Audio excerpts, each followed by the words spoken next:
The last Bridget Jones film, the second sequel, about Bridget having a baby, executed the daring athletic leap of jumping the shark and then jumping back. There were some tired novelties, but, by virtue of its conscientiously maintained stream of likable gags, it leapt back into our hearts, and BJ3 seemed a decent way to sign off the franchise and remember Helen Fielding's inspired creation. But though I was willing myself to enjoy this fourth film, about the heroine's adventure with a younger man, the Bridget Jones series has frankly run out of steam. This is a forkel in the same unhappy tradition as Superman 4. The jokes have been dialed down to accommodate a contrived and unconvincingly mature weepy component, but the film becomes sad in the wrong way. The actors are mostly going through the motions.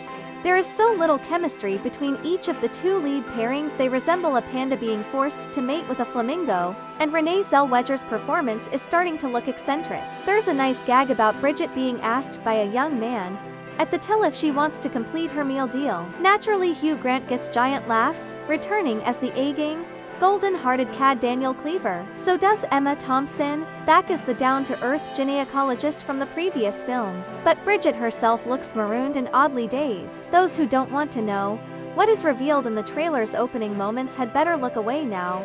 But Bridget's husband has died. Carrie Bradshaw's Mr. Big collapsed fatally and ignominiously on his Peloton, but human rights lawyer Mark Darcy has somehow nobly expired doing his good works in foreign parts, and the movie doesn't give us the details. Bridget is now left a widow living in a gorgeous house in Hampstead, North London, with two preteen children, Billy, the baby from the last film, and Mabel, who get babysat by their cool Uncle Daniel, and go to a posh prep school, presided over by uptight yet fanchable science teacher Mr. Walker. After such a long time in brave misery, Bridget decides to revamp her life.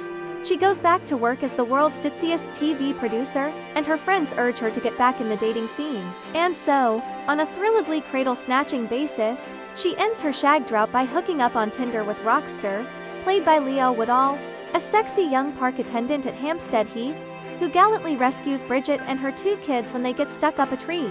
So this age gap affair continues, and incidentally all these recent older woman younger man movies such as Baby Girl, A Family Affair, and the idea of You are surely just marking time while the French cinema industry finally plucks up the courage to tackle the grand affair of Bridget and Emmanuel Macron. And yet something else happens in Bridget's love life, when she volunteers to help out on a school excursion led by Mr. Walker, what looks like a geographically startling weekend trip from London to the picturesque Lake District, for which the school minibus has perhaps been fitted with supersonic jet engines or a Star Trek matter transporter. With the exception of Grant and Thompson, really all of the actors are phoning it in, though this is a function of the material. Zellweger looks as if she's thinking about something else, and Woodall has none of the charm and believable humanity he has showed us before. The scenes here on Hampstead Heath are an uneasy, inadvertent echo of his romantic one-day moments on Primrose Hill.